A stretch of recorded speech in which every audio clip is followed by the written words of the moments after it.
Kosala yango bokomona ke tokozala lisusu na tina te ya kozala na susi ya dola po biloko nyonso ekobanda kosalema.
te tozali nango na kati yol nzela ya dessert agricole ezali mpona kosalisa bamama na bapapa nyonso oyo bazali na misala ya bilanga.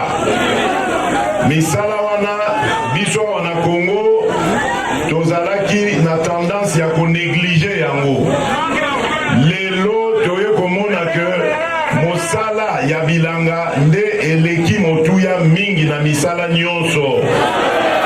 Esengeli toyokola yango biso baleta biso bakonzi ya mboka tokotia bamoyen nyonso na cadre ya programme ya 145 territoire toko appuyer bamama na bapapa oyo bazali na mosala wana bakoka kokoba na misala wana oyo ya bango production emata na banzela oyo tokosala wana bakokoka koevacue biloko na bango ekoma na bacentre minene epesa bango bamoyen oyo ya kokoka kovivre na kati ya programme wana programme mpe ya transformation agricole ezali, c'est-à-dire biloko oyo bokobanda kolona mpe kobuka biloko wana ekosalema kaka na Congo tokobalola yango batransforme yango ti ekokoma epai ya moto oyo akolia yango to akomela yango.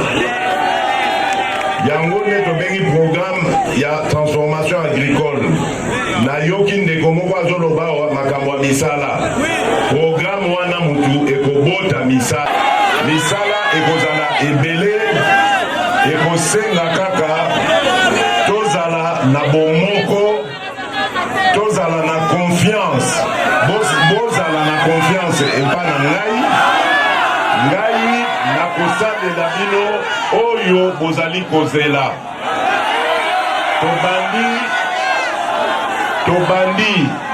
tobandi ndenge tokodevelope yango makasi ekende liboso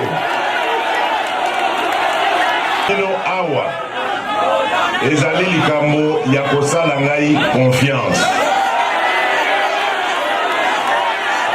Namonaki batiki bino batiki proma ndenge ekufi tomoni chemin de fer ndenge ekufi misala nyonso ekokufa kasi nazali na basango ya malamu ya koyebisa bino seke misala na port ya Matadi ebandi kozonga mosala na chemin de fer kobongisa chemin de fer Kinshasa Matadi ebandi etikali kaka to continue misala yango lokola na port ya Roma to kotonga port ya Banana na bakote wana boyeba ke bamisala pe bino mbosengi misala pe ekobota ebele kuna na kosenga na bino bajeune bozala nde na solidarité na mayele ya koyeba kosala koyeba koprofite na baoccasion wana baopportunité wana ekomonana bosala mpe oyo ya bino baentreprise ekoka kozwa mpe misala kote wana ya baport oyo toza kobongisa. Elingi kodépendre na makambo oyo ya baimportation mingi yango tano nazobetela bino lisolo ya bilanga awa mayele na biso ezali wana ya kobanda kosala yango bokomona ke tokozala lisusu na tina te ya kozala na susi ya dollar po biloko nyonso ekobanda kosalema awa na Congo. Yango napesi bino ndakisa ya likambo agriculture mais eza kaka na domaine ya agriculture te badomaine ezali ebele oyo ekosala ke bakongolais babanda koproduire biloko na bango moko awa na Congo bazala lisusu na besoin ya kolukaka badolar te mpona kosombaka biloko ya koimporte awa na Congo. Nde baaktivité wana ekobotela biso misala ebele yango bomoni totie gratuité ya enseignement ezali po bana ya Congo bayekola bazala former bayekola misala bazwa mayele ya koyeba ndenge kotonga ya baentreprise na bango moko po leta apesaka misala me misala ya leta ekokaka bato nyonso te bato oyo bakoki kopesa misala ezali bino moko baprive ntango bokosala bango ya bino baentreprise bokoka kopesa na bandeko na biso misusu bakongole misala oyo ya biso mosala ezali ya kosungaka bino bozwa mayele ya kokoka kotonga oyo ya bino moko baentreprise yango wana nasengi bino confiance bopesanga confiance deuxième mandat nalaki bino ekozala elengi koleka bosala ngai confiance tokobongisa makambo nyonso wana ndenge tobandi kobongisa yango na bambula mibale oyo tolekisi na bino awa. Voilà, nalingaki liboso te nasilisa nasenga bino bozala na bomoko boboya badiscours ya bato jeune bino nde tokotikela ekolo ya Congo tozali kosala maematso bozwa formation bozwa éducation ya malamu po ete lobi ntango tokotikela bino Congo peuple congolais emona pasi te bolanda badiscours ya bato ya bapaya te po bapaya bazali na bakandida na bango kati na biso na ba 26 kandida wana boyebake bakandida ya bapaya bazali oyo bapaya bazali kotiela motema bazwela bango Congo bayibela bango Congo bokeba bokoyeba bango ntango bokotuna bango batanga kombo ya monguna oyo azali konyokolela biso bandeko kuna na este ya mboka bokomona bakobanga kotanga ye bakobandolia na monoko nde bato wana bazosalela banguna na biso oyo bazosalela bapaya oyo balingi komona Congo ya kokabwana peuple congolais na pasi kasi biso baso tokotelemela bango lokola moto moko biso banso tokotelemela bango lokola moto moko soki peuple congolais etelemi elobi liloba moko ata puissance moko te na mokili awa ekoki kolonga yango donc peuple congolais nazali kosenga bino boteleme bino nyonso le 20 décembre moto atikala te bokende kovote soki bosisi mpe kovote boza apresa kozonga ndako te bozelaka wana botala ndenge baokanga bureau bazwi baafishe baresultat ya bureau ya vote oyo bozali wana ndenge wana nde wana batata bamama bandeko natondi bino botondi bolobi nini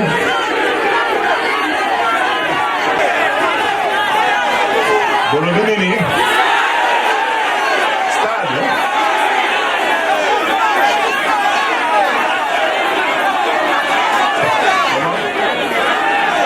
oyo qu'est-ce qu'il faut que ça babongisango ok ekoti mpe na programme alors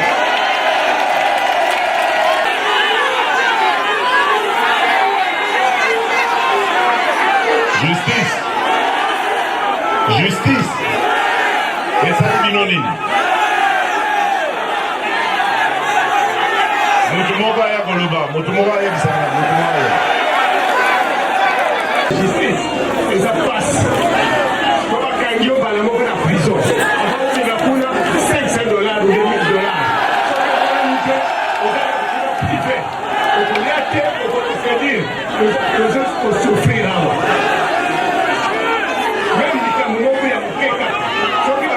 il faut qu'avant il va $500 $1000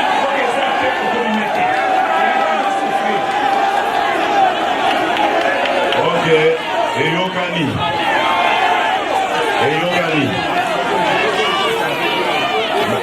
na kolandela likambo wana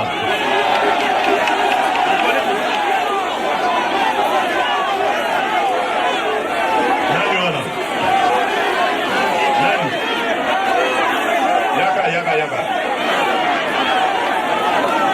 yaka tokosukisa epa na yo yaka likambo nini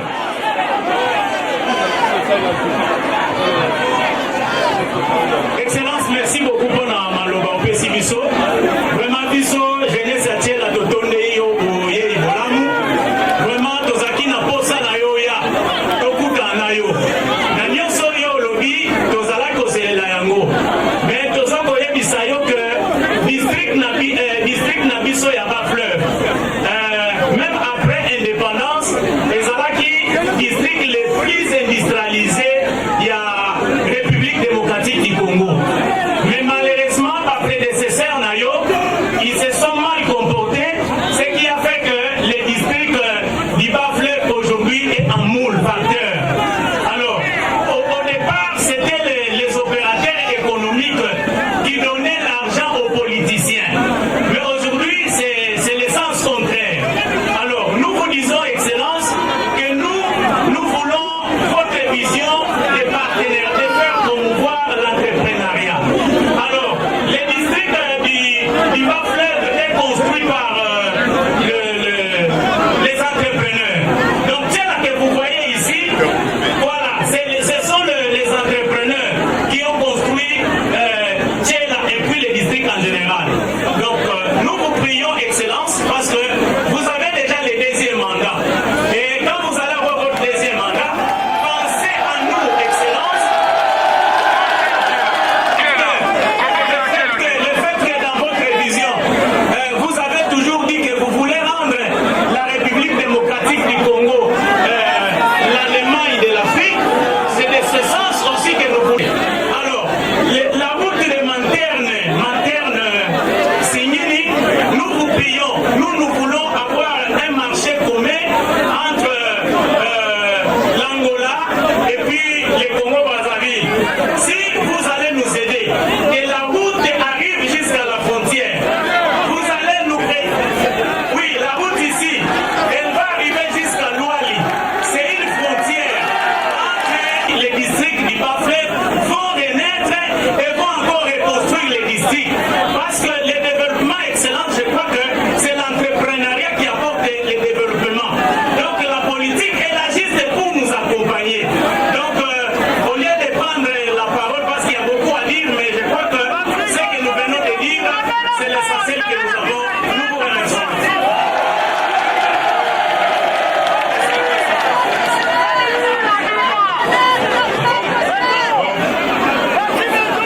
Nous dotons chaque territoire d'infrastructures parce que nous savons qu'il n'y a pas de développement sans infrastructures. Ce sont les routes, ce sont les ponts, ce sont les ports, les aéroports et tout ça. Mais il y a aussi l'eau et l'électricité. Parce que si nous n'avons pas d'électricité à puissance suffisante, et c'est ça la vision du programme de 145 territoires. Donc, puisque vous avez parlé de cette route, immédiatement après les élections, parce que le gouvernement est en termes avec les règles de budget, si je suis réélu, je vous promets que cette route va être construite jusqu'à Louali. Parce que je vais voir avec mes homologues angolais et comment nous allons établir cette fameuse zone que vous appelez zone intégrée, une sorte de marché commun. Nous allons voir comment y travailler.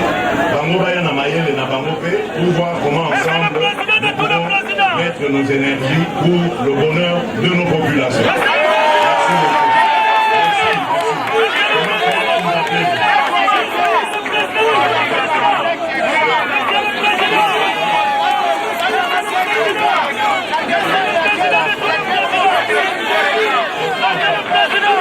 Merci.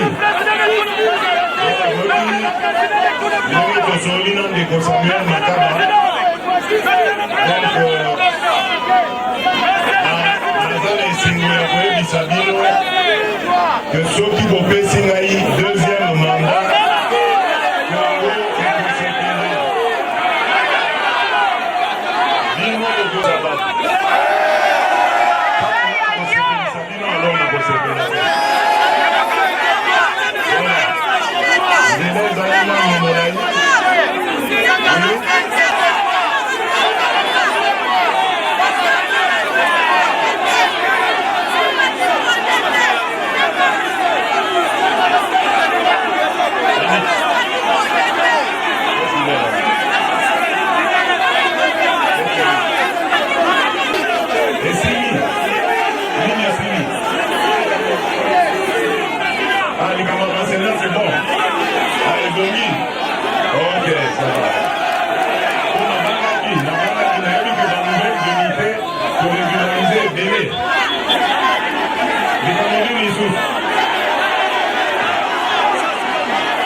Il doit voir avec vous ce qui s'est réellement passé. Voilà le coordonnées.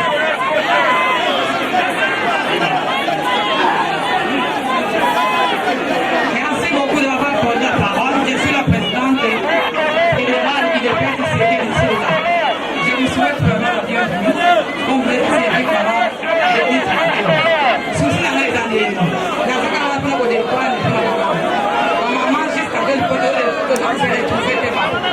Donc, on a trouvé dans les points de terre vis-à-vis les gens qui ont la député Ségué. La Zalika a demandé la carte partie pour soutenir le président de la République marocaine. La présidente fédérale, mais pas la présidente. La coupe de la présidente qui s'est mise là. Depuis 15 ans, ma petite a été la coupe de la présidente. Nous avons encadré ma mamie, la première fois. On a mis la coupe de la présidente fédérale, il est prêt de checker, il est parti de ça. Merci, je vous remercie.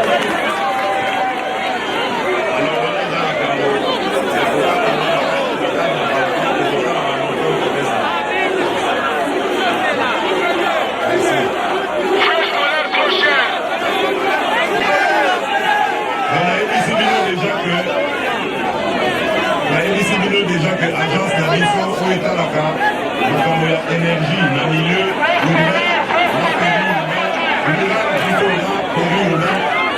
et pour ça, là, nous Mikolo.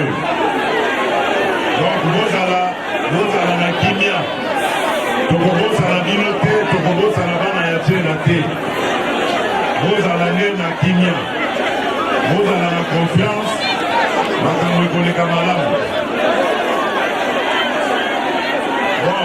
esengeli sikoyo totikana tolakana napesi bino mbote lisusu natoli bino botondi mpona boyambi oyo boyambi biso malamu kitoko topesani rendez-vous nsima ya le 20 décembre.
Sola